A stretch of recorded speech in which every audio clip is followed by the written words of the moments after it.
வருங்கால அரசு பள்ளி ஆசிரியர்கள் அனைவருக்கும் வணக்கம். பெர்ஸ்பெக்டிவ் ஆஃப் எஜுகேஷன், தொலைநோக்கு பார்வையில் கல்வி.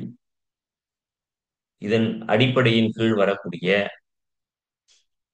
ஒரு முக்கியமான கேள்வி கேட்பதற்கு 99% வாய்ப்பு இருக்கக்கூடிய ஒரு பகுதி தான் commissions and committees in educations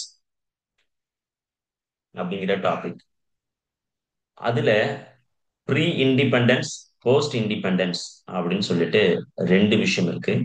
இதுல ப்ரீ இண்டிபெண்டன்ஸ், அதாவது சுதந்திரம் பெறுவதற்கு முன் ஏற்படுத்தப்பட்ட கல்வி குழுக்கள் மற்றும் அதற்கான கமிஷன்ஸ், இத பத்தின டீட்டெயிலா விஷயங்களை நம்ம ஞாபகத்துல வச்சுக்கிறதுக்கு ரொம்ப கஷ்டமா இருக்கும். அப்படிங்கிறதுனால விர்ச்சுவல் எஜுகேஷன்ஸ் ஒரு ஷார்ட்கட் உங்களுக்கு வழங்குது. அந்த ஷார்ட்கட் தான் இந்த cute monkeys with happy idea shine cleverly and having wise sense.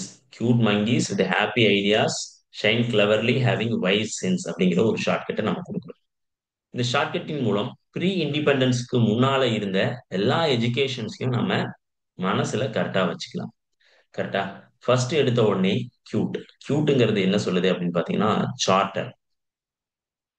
Charter charter act. Charter act 1913. ரெண்டாவது விஷயம் வந்து என்னதுன்னா, we are taking monkey. Monkey Macaulay. Macaulay ஒரு மங்கி எப்படி ஞாபகத்துல வச்சுக்கோங்க. Macaulay monkey 1835. வித்து. வித்து உட்டு. உட்டு வித்து, அதாவது ப்ரொனவுன்சியேஷன் கொஞ்சம் பாத்தீங்கன்னா தெரியும். கிட்டத்தட்ட ஒரு ஒரு மாதிரி இருக்கும். Woods dispatch 1854. அதுக்கு அடுத்தது ஹாப்பி. ஹாப்பினா ஹண்டர். ஒரு ஹண்டர் வந்து என்ன ஆகுறான், ஹண்டர் வந்து ஒரு காக்காயை சுட்ட பிறகு அவனுக்கு ஒரு ஹாப்பி வரும்ல, அந்த மாதிரி தான். சரிங்களா? ஹண்டர். ஹண்டர் ஒரு மானையோ எதையோ ஒண்ணு சுட்ட பிறகு அவனுக்கு ஒரு பெரிய மகிழ்ச்சி வரும். ஹண்டர். ஹண்டர் வந்து ஹாப்பியா இருக்கான். அது 1882. 82. அடுத்தடுத்து அந்த ஆண்டுகளையும் நம்ம வந்து கீப் இன் மைண்ட் வச்சுக்கலாம். அதுக்கு அடுத்தது ஐடியாஸ். ஐடியாஸ்ங்கிறதுக்குல ரெண்டு ரெண்டு ஷார்ட்கட் இருக்கு ஆக்சுவலி. இதுல வந்து இந்தியன் யூனிவர்சிட்டி கமிஷன் ஒண்ணு, இந்தியன் யூனிவர்சிட்டி கமிஷன் இங்க சொல்றாங்க. யூனிவர்சிட்டி கமிஷன்ஸ் ஒண்ணு, Indian university act. Indian university act. So Indian university commission 1902 உருவாக்கப்பட்டது. Indian university act 1904. அதுக்கு அடுத்து நம்ம மைண்ட்ல வச்சுக்க வேண்டியது ஷைன். ஷைனுங்கிறது வந்து ஷட்லர் கமிஷன். Shuttler commission 1917. நாலுக்கு அப்புறம் 17. சி கிளவர்லி கேப் அப்படின்னு எடுத்துக்கிறோம். சரிங்களா? Central advisory board of educations. Central advisory board of educations 1920. அப்புறம் 1935 அதை மாற்றி அமைக்கிறாங்க. போஸ்ட் இண்டிபெண்டன்ஸ்ல 1993 அதை இன்னும் ஒரு ரீஃபைன் பண்ணி இம்ப்ளிமெண்ட் பண்றாங்க. இந்த மாதிரி மூணு ஸ்டேஜஸ்ல கேப் இருக்கு. கேப்புங்கிறது வந்து 1920 ஆரம்பிக்கப்பட்டது. 1935 அதை ரீஃபார்ம் பண்ணாங்க. அப்புறம் 1993 ரீஃபார்ம் பண்ணிருக்காங்க. ஹச். இந்த கேப்புங்கிறத யாரு சொன்னதுன்னா ஹார்டாக்ங்கிறவர் தான் சொன்னாரு. ஸோ அதுக்கு அடுத்து இதுவும் வந்து ஹார்டாக் தான். HARTOG, Hartog scheme. Hartog committee 1929. 20, அதுக்கு அடுத்து 29. அதுக்கப்புறம் என்ன பண்றாங்க ஹார்டாக் கமிட்டி. அதுக்கப்புறம் வைஸ். வைஸ்ங்கிறது வார்தா. வார்தா வைஸ். வைஸான வார்தா. வார்தா ஸ்கீம். வார்தா ஸ்கீம் வந்து 1937. அதுக்கு அடுத்தது சென்ஸ். சென்ஸ்ங்கிற ஸ்கீம் வந்து சார்ஜென்ட். Sargent commissions 1944. ஸோ இப்போ இந்த ஒரு cute monkeys with happy ideas shine cleverly having wise sense இப்படிங்கிற ஒரு ஷார்ட்கட்டை வச்சுக்கிட்டு நீங்க ப்ரீ இண்டிபெண்டன்ஸ்க்கு முன்னால நடந்த எல்லா விஷயங்களையும் மனசுல வச்சுக்க முடியும். தப்பு இல்லாம எழுத முடியும். எது எப்ப நடந்துச்சு அப்படிங்கிற ஏர் முதற்கொண்டு உங்களால தப்பு இல்லாம எழுதுறதுக்கு ஒரு வாய்ப்பு இருக்கு அப்படிங்கறத சொல்றோம். சரிங்க சார், இந்த ஒவ்வொரு கமிஷன்ஸும் என்ன சார் பண்ணாங்க அப்படிங்கிறதையும் நம்ம பார்த்துக்கலாம். ஸோ ஃபர்ஸ்ட் எடுத்த உடனே இந்த சார்ட்லெட் கமிஷன்ஸ் இருக்கு பாத்தீங்களா, அவங்க வந்து என்ன பண்றாங்கன்னா கியூட்டா 1 லேக் கொடுத்துறாங்க. அழகுக்காக 1 லட்சம் கொடுக்குறாங்கன்னு நீங்க மனசுல வச்சுக்கோங்க. அழகுக்காக 1 லேக் கொடுக்குறாங்க. ஸோ 1 லேக் இதான் வந்து இவங்க இது பண்ணது. ஸோ இதுக்கு அடுத்து வந்து மெக்காலே மங்கி. அவன் என்ன பண்றான் அப்படின்னா, மெக்காலே மங்கி. மெக்காலே மங்கி சரிங்களா? மங்கி அவரு ஆஹ், ரத்தத்துல இந்தியரா இருக்கணும். ஆனா மொழி வந்து ஆங்கிலம் தான் பேசணும் அப்படின்னு சொல்லிட்டு அவர் சொல்றாரு. சரிங்களா? இங்கிலீஷ் எஜுகேஷன்ஸ் இங்கிலீஷ் வந்து கண்டிப்பா என்ன இருக்கணும், எல்லாருக்கும் கொடுக்கணும் அப்படிங்கிற மாதிரி அவங்க சொல்றாங்க. Woods dispatch. வுட்ஸ் வுட்ஸ் என்ன பண்றாருன்னா கல்கத்தா போறாரு. கல்கத்தா மற்றும் மெட்ராஸ். மும்பை, கல்கத்தா, மெட்ராஸ் இந்த மூணு மூணு இடத்துல வந்து பல்கலைக்கழகங்களை உருவாக்கணும் அப்படின்னு சொல்லக்கூடியது. மும்பை, கல்கத்தா அண்டு மும்பை, கல்கத்தா, அதுக்கப்புறம் மெட்ராஸ்.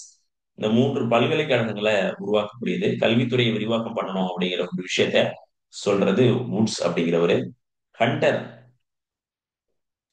அவர் என்ன பண்றாருன்னா ஆராய்ச்சி தேடி தேடி தேடி தேடி என்ன பண்றாரு, கண்டுபிடிக்கிறாரு. அப்ப ஆராய்ச்சி பண்றவங்க தான் என்ன பண்ணுவாங்க, தேடுவாங்க. ரிசர்ச். ஹண்டர் ரிசர்ச் பண்றாரு. பிரைமரி எஜுகேஷன்ஸை பத்தியும் அவர் டீட்டெயிலா சொல்றாரு. ஓகேங்களா?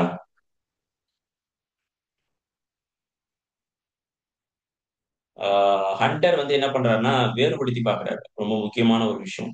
இலக்கியம் தனியா, சரிங்களா? ஆர்ட்ஸ் தனியா, அதுக்கப்புறம் சயின்ஸ் தனியா டிவைன் பண்றாரு. ஆர்ட்ஸ், சயின்ஸ், அதுக்கப்புறம் வந்து தொழில் சார்ந்த படிப்புகள், ஒகேஷனல் அதாவது ஒகேஷனல்ங்கிறது அந்த அந்த அந்த நேரத்துல ஒகேஷனல்ங்கிற வார்த்தை இல்ல, ப்ரொஃபஷனல். அப்படின்னு சொல்லி மாத்துறாங்க ஹண்டர். இந்தியன் யுனிவர்சிட்டி கமிஷன் என்ன பண்ணுதுன்னா பல்கலைக்கழகங்களை மேம்படுத்துது. யூனிவர்சிட்டி கமிஷன்ஸ் வந்து என்னதுன்னா யூனிவர்சிட்டியை வந்து டெவலப் பண்ணுது. இந்த யூனிவர்சிட்டியை டெவலப் பண்ணக்கூடிய விஷயங்களை பண்ணுறது. 1902 லார்டு கர்சன் தான் இதை உருவாக்குறாரு. ஆஹ் அதே மாதிரி யூனிவர்சிட்டி ஆக்ட்.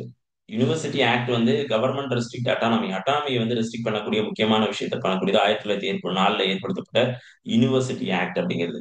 ஷாட்லர் கமிஷன் 12 வருஷம் பள்ளி கண்டிப்பா படிக்கணும். 12 years of school. Higher secondary ஸ்கூல்னு சொல்லுவோம்ல, அதனால Sadler higher secondary school 12 years, 12 வருஷம் படிப்பு நம்ம கண்டிப்பா கொடுக்கணும். இடைநிலை மற்றும் தொழில் கல்விக்கு முக்கியத்துவம் கொடுக்கணும் அப்படின்னு சொல்லக்கூடிய ஒரு விஷயம். கேப்ங்கிறது central advisory board of educations. Philip Joseph ஹார்டாக்ங்கிறவர் தான் இதை வந்து கிரியேட் பண்றாரு, முன்மொழிகிறாரு. இதை கேப் அப்படிங்கிற ஒரு இதுல 1920 இம்ப்ளிமெண்ட் பண்றாங்க.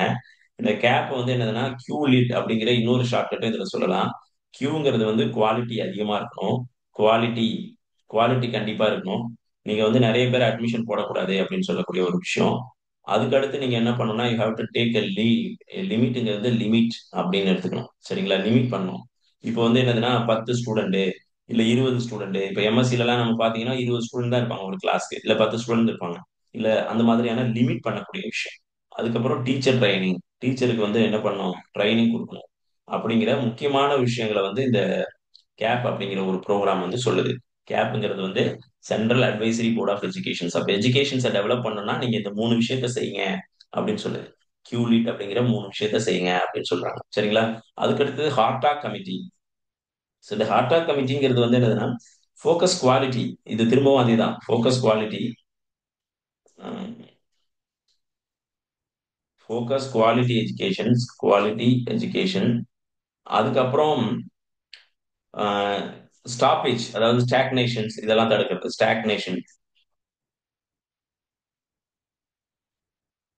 இடைநிற்றல், அந்த மாதிரியான விஷயங்களை தடுக்கிறதுக்காக இந்த ஹார்டா கமிட்டி உருவாக்கியிருக்காங்க.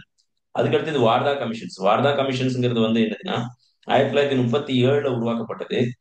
7 லிருந்து 14 வயது உள்ள அனைத்து குழந்தைகளுக்கும் கட்டாய கல்வி வழங்கணும். கண்டிப்பா கட்டாயமா இலவச கல்வி வழங்கணும் அப்படின்னு சொல்லி சொல்றாங்க. இந்த வாரதா கமிஷன்ஸ் வந்து பேசிக்ஸ் ஆஃப் எஜுகேஷன்ஸ் வந்து யார் மூலியம்னா காந்தி தான் பண்றாரு. காந்திஜியால் அறிமுகப்படுத்தப்பட்ட ஒரு திட்டம் தான் இது. இது என்னதுன்னா ஃபர்ஸ்ட் எடுத்தோடனே free craft for self reliant life, அதாவது இலவச கல்வி கொடுங்க. ம்? இலவச கல்வி. அதாவது ஃப்ரீ கிராஃப்ட் பண்ண கத்துக் கொடுக்கணும். ஃப்ரீ கிராஃப்ட் அவங்களுக்கே அவங்களுடைய குலக்கல்வியே தெளிவா தெரிஞ்சுக்கணும். கைவினை, தன்னிறைவு கல்வி, வாழ்க்கை கல்வி கொடுக்கணும். வாழ்வு கல்வி கொடுக்கணும். சரிங்களா? ரொம்ப முக்கியம். வாரதா கமிஷன் வந்து என்ன சொல்லுதுன்னா வாழ்வு கல்வி கொடுக்கணும். வாழ்வு கல்வி கொடுக்கணும் அப்படின்னு சொல்லுது. அடுத்து சார்ஜென்ட். இவங்களுக்கு தெரியும், சார்ஜென்ட்ங்கிறது வந்து 6 ல இருந்து 14 வயசு வரைக்கும் உள்ள அனைத்து குழந்தைகளுக்கும் கட்டாய கல்வி கொடுக்கணும் அப்படின்னு சொன்னதுதான் சார்ஜென்ட். 6 to 14 compulsory educations.